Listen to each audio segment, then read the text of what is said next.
जय महाराष्ट्र मित्रांनो. आजकाल मॅनिफेस्टेशनविषयी टेक्निक सांगण्याची लय मोठी चढाओढ लागलेली आहे. टेक्निक सांगायचे.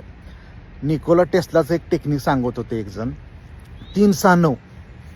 चांगला आहे टेक्निक, काय अडचण नाही, एक नंबर टेक्निक आहे. अरे पण तो निकोला टेस्ला होता ना, त्याच्या डोक्यात ज्ञानाचं भांडार होतं, ज्ञान होतं त्याच्याकडे. निकोला टेस्ला एवढं ज्ञान आहे का माझ्याकडं त्याची मेथड फॉलो करायला?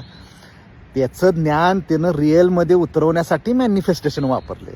माझ्याकडे मॅनिफेस्टेशन ज्या गोष्टीसाठी करतोय त्यातलं ज्ञान आहे का, आणि त्याची मेथड वापरायला लागली मी. डोक्यात ज्ञान पाहिजे ना, ते ज्ञान आपलं ते परावर्तित करणार, रिअलमध्ये उतरवण्यासाठी मॅनिफेस्टेशन ही फक्त एक कल्पना आहे, संकल्पना आहे. त्याचे मेथड वापरायचे असतात. मुळात ज्ञान नाही आणि मी मॅनिफेस्टेशन करतोय. 1 कोटीवर किती शून्य असतात सांग म्हणल्यावर सांगायला येणार, आणि 1 कोटीचं मॅनिफेस्टेशन करतोय. 10 कोटीवरती किती शून्य असतात सांग म्हणल्यानंतर सांगायला येत नाही, 10 कोटीचं मॅनिफेस्टेशन करतोय.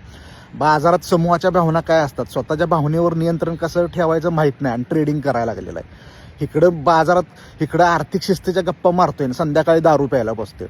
त्याचा काय उपयोग आहे? मॅनिफेस्टेशन करण्यासाठी ज्या क्षेत्रामध्ये आपण मॅनिफेस्टेशन ज्या गोष्टीसाठी करतोय ना, त्याचं मुळात बेसिक ज्ञान पाहिजे ना थोडं आपल्याकडं, किंवा ते ज्ञान मिळवलं पाहिजे.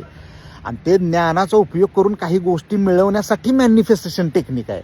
ज्ञान नसेल तर त्याचा काय उपयोग नाही आहे त्या मॅनिफेस्टेशनचा.